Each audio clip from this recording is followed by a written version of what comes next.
بسم اللہ الرحمن الرحیم۔ السلام علیکم۔ اس ویڈیو میں ہم کتاب جواہر البحار جلد نمبر 3 کو شروع کریں گے۔ اس سے پہلے اگر آپ نے سبسکرائب نہیں کیا تو سبسکرائب کر لیں اور بیل آئیکن پریس کر دیں۔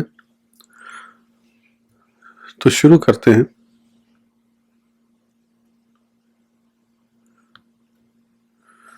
جواہر البحار فضائل النبی المختار جلد سوم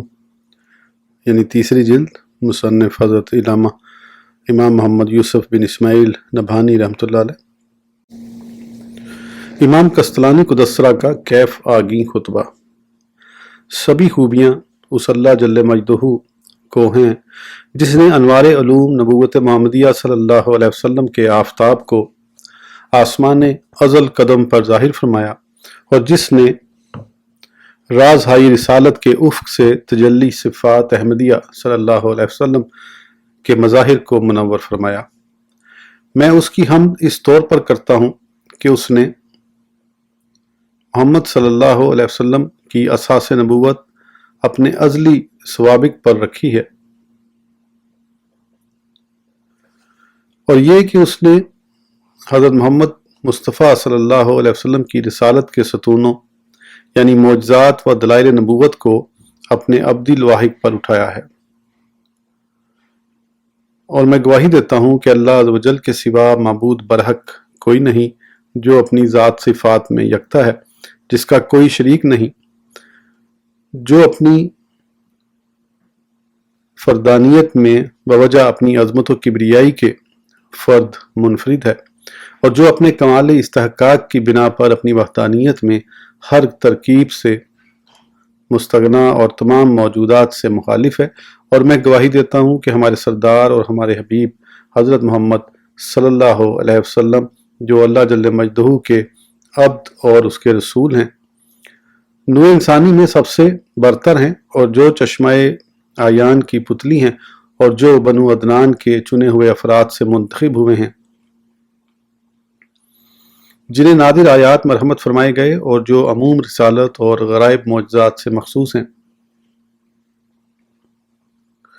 جو سر فرقانی کے جامع ہیں، اور جو نوع انسانی میں قرب الہی کی بخششوں سے مختص ہیں، جو ازلی حقیقتوں کا مورد و مصدور ہیں، جن کا منصب عالی یہ ہے کہ جب وہ حقائق کی خطائر قدس اور اس کے محل میں فروکش ہوتے ہیں تو وہاں کل حقائق ان کی ذات میں مجمع ہوتے ہیں، جو ان حقائق کا منبر ہیں، اور جو ان حقائق کا خطیب ہیں، جو اللہ عز و جل کا وہ بیت معمور ہیں جسے اللہ جل مجدہ نے اپنے آپ کے لیے پسند فرمایا ہے، اور جن کو اللہ جل مجدہ نے اپنے حقائق قدس کا ناظم مقرر فرمایا ہے، جو نقطہ اکوان کی روشنائی یعنی سیاہی کی اصل ہے، جو چشمہ حکم و عرفان کا منبع ہیں، جو اپنی عطایا سے مدد وفا کے دریا سے اس شاعر کی مدد فرمانے والے ہیں جو اہل علوم و گروہ اصفیاء سے ہے۔ وہ شاعر سیدی محمد وفا قدسرہ ہیں، نبھانی قدسرہ۔ جب اس شاعر نے ان کی ذات اقدس کو بخشش النفسیہ سے مخاطب کرتے ہوئے یوں عرض کیا ہے: یا رسول اللہ صلی اللہ علیہ وسلم، آپ صلی اللہ علیہ وسلم ہونے والی ہر شے سے ہر لحاظ سے برتر ہیں، اور آپ صلی اللہ علیہ وسلم کی دعوت رسالت مطابق بھی بالواقعہ تمام مخلوق کے لیے ہے۔ یا رسول اللہ صلی اللہ علیہ وسلم، ساری مخلوق کا مرجع آپ صلی اللہ علیہ وسلم ہیں، کیونکہ تمام مخلوق کا محور آپ صلی اللہ علیہ وسلم ہی ہیں، اور آپ صلی اللہ علیہ وسلم حق کا وہ مینارہ نور ہیں کہ جس کی وجہ سے سب پر آپ صلی اللہ علیہ وسلم کی فوقیت ہے، اور معاملات مخلوق میں آپ صلی اللہ علیہ وسلم ہی منصفی فرماتے ہیں۔ یا رسول اللہ صلی اللہ علیہ وسلم، آپ صلی اللہ علیہ وسلم کا قلب منور اللہ جل مجدہ کے علوم کا گھر ہے، اور آپ صلی اللہ علیہ وسلم اس گھر کا دروازہ، اسی گھر سے اللہ جل مجدہ کے لیے یوں ہیں کہ حق جل مجدہ اسی دروازے سے نزول اجلال فرماتا ہے۔ اللہ جل مجدہ کے چشمہ علم آپ صلی اللہ علیہ وسلم کے قلب اطہر سے جاری ہیں، اسی لیے ہر قبیلے میں آپ صلی اللہ علیہ وسلم کے قلب اقدس سے اللہ جل مجدہ کے علم کا ایک چشمہ جاری ہے۔ ہر صاحب فضیلت آپ صلی اللہ علیہ وسلم کے ہی فیض فضل کا بخشش یافتہ ہے، پس ہر فضیلت یافتہ شخص آپ صلی اللہ علیہ وسلم سے ہی فضیلت پاتا ہے۔ یہاں رسول اللہ صلی اللہ علیہ وسلم، آپ صلی اللہ علیہ وسلم نے ہی انبیاء علیہ السلام کی جواہر پراگندہ کی مانند شرائع کو منظم فرمایا ہے، اور ان کی شریعتوں کا تاج آپ صلی اللہ علیہ وسلم کے پاس ہی انواع کمال سے مرصع ہوا ہے۔ اے وہ برتر ذات گرامی، مدتوں کی انتہا جن کے خط کا ایک نقطہ ہے، اور اے وہ برگزیدہ ذات اقدس جو متسلسل مراتب اطلاق کی چوٹی ہے۔ یا رسول اللہ صلی اللہ علیہ وسلم، میرا دل آپ صلی اللہ علیہ وسلم سے منہ پھیرے یہ محال ہے، جبکہ میں ایسی حالت میں آپ صلی اللہ علیہ وسلم کے حق کی قسم کھاتا ہوں کہ مجھے نہ ہی تو آپ صلی اللہ علیہ وسلم کے بغیر قرار ہوگا، اور نہ ہی میں آپ صلی اللہ علیہ وسلم سے روح گردانی کروں گا۔ یا رسول اللہ صلی اللہ علیہ وسلم، آپ صلی اللہ علیہ وسلم پر اللہ جل مجدہ کی رحمت کاملہ متواصلہ ہوتی رہے، اور وہ رحمت کاملہ ایسی متصل ہو جو کہ آپ صلی اللہ علیہ وسلم سے کبھی بھی علیحدہ نہ ہو۔ سید عالم صلی اللہ علیہ وسلم کے جمال کی کبریائی سے سدرۃ المنتہا کے باسیوں کی چشمائے بصیرت کھلی کی کھلی رہ گئیں، اور اکابر انبیاء علیہ السلام کے تشخصات آپ صلی اللہ علیہ وسلم کے مشاہدہ کمال کے مشتاق ہوئے، اور ذوات مقربین آپ صلی اللہ علیہ وسلم کی روائے نفسیہ کی جانب متوجہ ہوئیں، اور عقل والوں کی گردنیں آپ صلی اللہ علیہ وسلم کی چشمہائے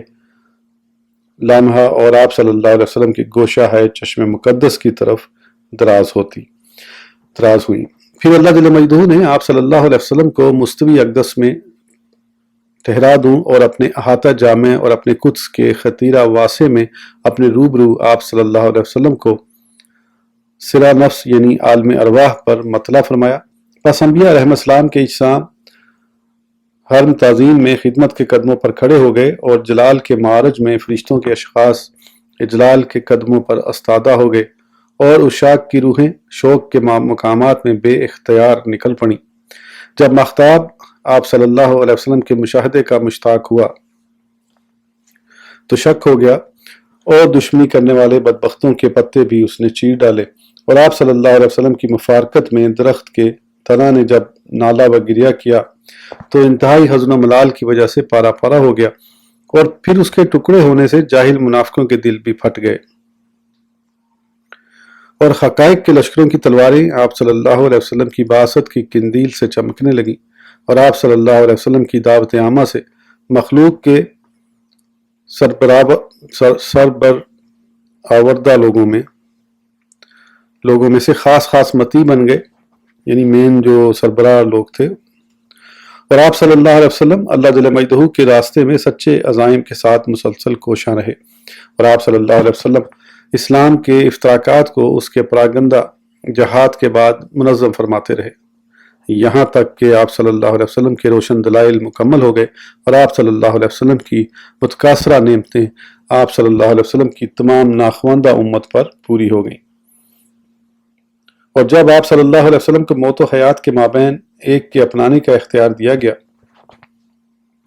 تو آپ صلی اللہ علیہ وسلم نے رفیق اعلیٰ کو اختیار فرمایا، اور آخرت کو دنیا پر ترجیح دی، اور پھر اس حال میں کہ آپ صلی اللہ علیہ وسلم ظاہراً و باطناً قدم سلامت پر قائم تھے کہ اللہ جل مجدہ نے آپ صلی اللہ علیہ وسلم کو دارالکمال اور فردوس کرامت کی طرف منتقل فرما دیا، اور تکریم کے دارالاقامت میں تعظیم کے بلند پایہ زینوں پر آپ صلی اللہ علیہ وسلم کو ٹھہرایا، اور قیامت کے دن شرف کی اعلیٰ بخششیں آپ صلی اللہ علیہ وسلم کو عطا فرمائیں، اور آپ صلی اللہ علیہ وسلم ہی شاہد و مشہود ہیں، اور آپ صلی اللہ علیہ وسلم ایسے محمود ہیں کہ آپ صلی اللہ علیہ وسلم ان محامد سے اللہ جل مجدہ کی حمد فرمائیں گے جو وہ آپ صلی اللہ علیہ وسلم کو الہام فرمائے گا، اور آپ صلی اللہ علیہ وسلم ہی خطائے قدس اقدسیہ جنت اور عالم ارواح میں بلند مرتبہ اور اعلیٰ درجے والے ہیں۔ اللہ جل مجدہ آپ صلی اللہ علیہ وسلم پر اور آپ صلی اللہ علیہ وسلم کی آل اطہار اور آپ صلی اللہ علیہ وسلم کے اصحاب اخیار پر فواضل صلات،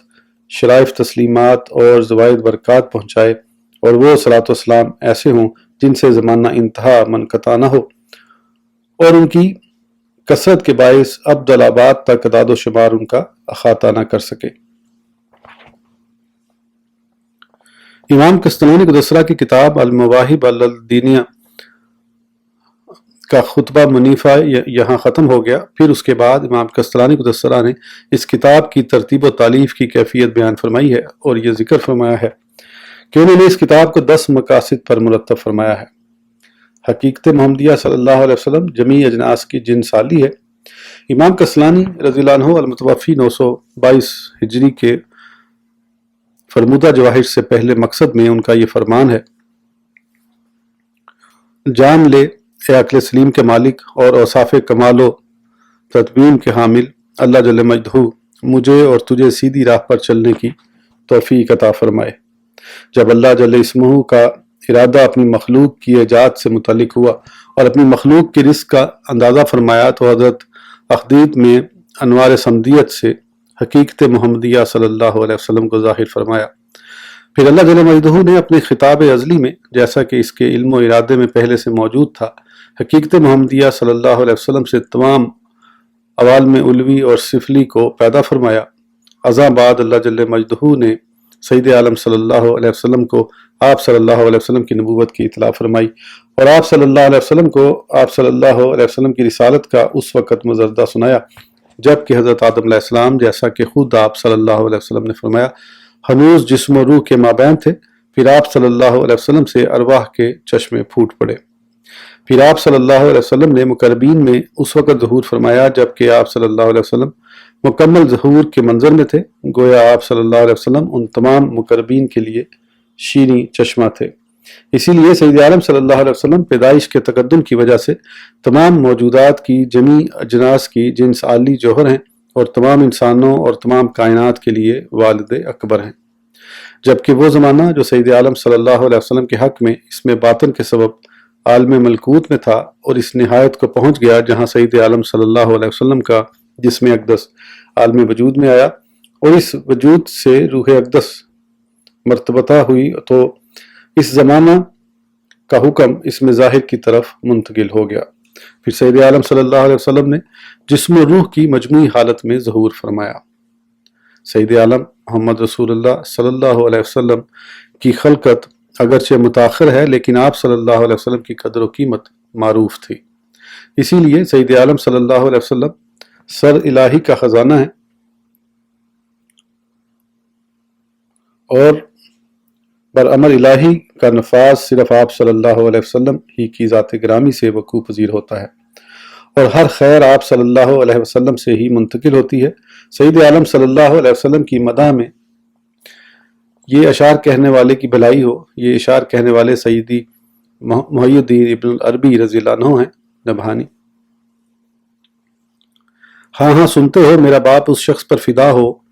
جو اس وقت بھی بادشاہی اور سروری میں تھا جبکہ حضرت آدم علیہ السلام ابھی تک جسم بے روح تھے، اور وہ رسول بطا محمد مصطفیٰ ہیں۔ ان کو رفت شان میں قدیم و حدید بزرگی حاصل ہے۔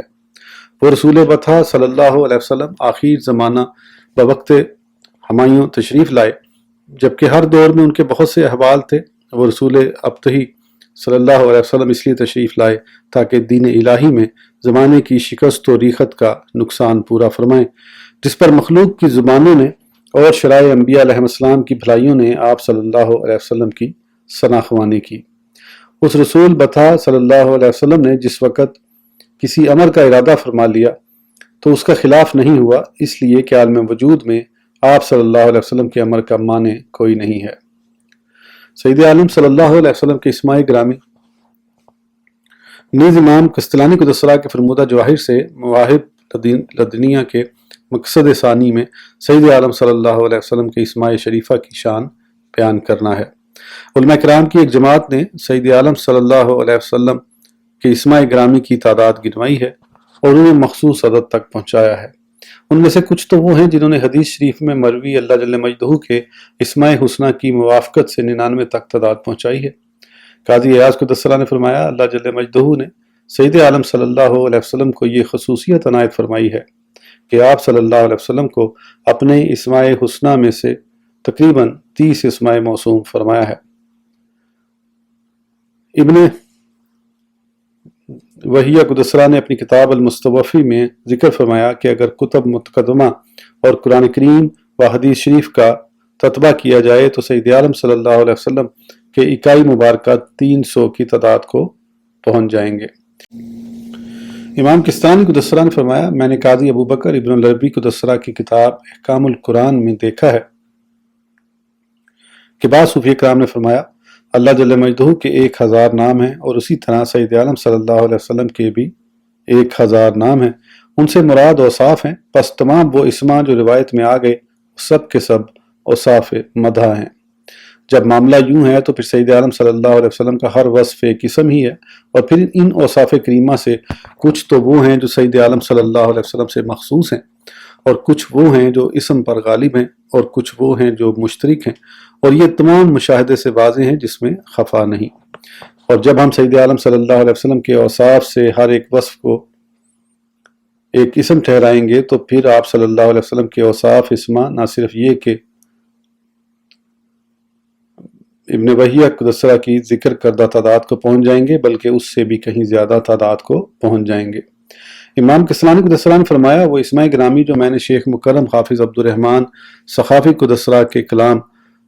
القول البدیع میں، اور قاضی ایاز قدسرہ کی شفا شریف میں، اور امام ابن عربی قدسرہ کی القبس و الاحکام میں، اور امام ابن سعید الناس قدسرہ وغیرہ ائمہ سیر کی تصانیف میں دیکھے ہیں، وہ تعداد میں 400 سے بھی زیادہ بنتے ہیں۔ پھر میں نے ان کو حروف معجمہ پر مرتب فرمایا ہے۔ تبصرہ امام نعمانی قدسرہ، ان اسماء شریفہ کی اکثریت کو امام کستلانی قدسرہ کے استاد محترم حافظ سخاوی قدسرہ نے القول البدیع میں جمع فرمایا ہے، اور امام کستلانی قدسرہ نے دوسروں سے جو زیادتی نقل کی ہے وہ بہت کم ہے۔ پھر اس مذکورہ تعداد پر حافظ سیوطی قدسرہ کے تلمیذ حافظ شامی قدسرہ نے اپنے اندازے میں دگنی تعداد بڑھائی ہے۔ امام زرقانی قدسرہ نے مواہب لدنیہ کی شرح میں انہی سے اسی طرح نقل فرمایا ہے۔ چنانچہ میں نے ان تمام اسماء کو یکجا کر دیا ہے، اور میں نے ان ائمہ کی تعداد سے بھی زیادہ تک تعداد بڑھائی ہے جو کہ 830 سے کچھ اوپر تک پہنچتی ہے۔ اور پھر میں نے ان اسماء مبارکہ کو احسن الوسائل فی نظم اسماء النبی الکامل صلی اللہ علیہ وسلم نام کے ایک منظوم رسالے میں ذکر کیا ہے۔ از بعد میں نے حروف تہجی کی ترتیب پر ان اسماء کو علیحدہ ایک مستقل کتاب میں بیان کیا ہے، جن کا میں نے الاسماء فیما سیدنا محمد صلی اللہ علیہ وسلم من الاسماء نام رکھا ہے۔ پھر ان اسماء میں سے جن کی شرح ضروری تھی وہ بھی کر دی ہے، علاوہ بری میں نے ان اسماء شریفہ سے متعلق اہم فوائد بھی ذکر کر دیے ہیں۔ شمائل نبی صلی اللہ علیہ وسلم، نیز امام کستلانی قدسرہ کے فرمودہ جواہر سے مواہب لدنیہ کے تیسرے مقصد میں ان کا یہ قول ہے، معلوم رہے کہ سید عالم صلی اللہ علیہ وسلم پر کامل ایمان رکھنے میں سے ایک عقیدہ یہ بھی ہے کہ ایک مومن کے لیے اس پر بھی ایمان رکھنا ضروری ہے کہ سید عالم صلی اللہ علیہ وسلم کے کمال خلق کی طرح کمال خلقت میں بھی اللہ جل مجدہ نے کسی مخلوق کو حضور سید عالم صلی اللہ علیہ وسلم کا مثل پیدا نہیں فرمایا اور نہ فرمائے گا۔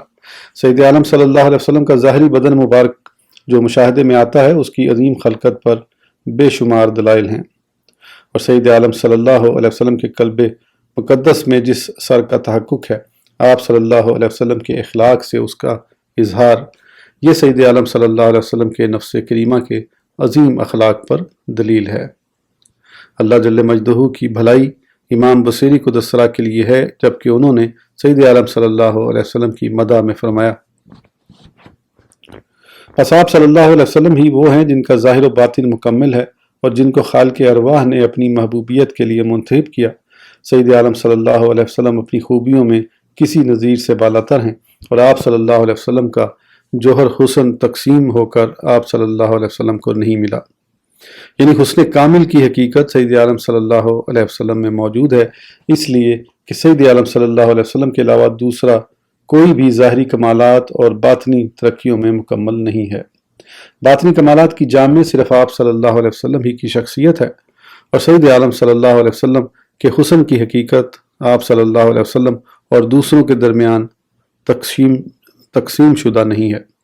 ورنہ آپ صلی اللہ علیہ وسلم کا حسن کامل نہ ہوتا، کیونکہ جب وہ تقسیم ہو گیا تو پھر آپ صلی اللہ علیہ وسلم کو اس سے کچھ حصہ ملے گا، تو اس صورت میں وہ کامل نہ ہوا۔ اور اثار صحابہ کرام میں سے ایک اثر میں مروی ہے کہ جب ایک مرتبہ حضرت خالد بن ولید رضی اللہ عنہ ایک فوجی دستے کے ہمراہ تشریف لے گئے تو آپ اور دوسرے لشکری ایک قبیلے کے مہمان بنے، تو آپ رضی اللہ عنہ نے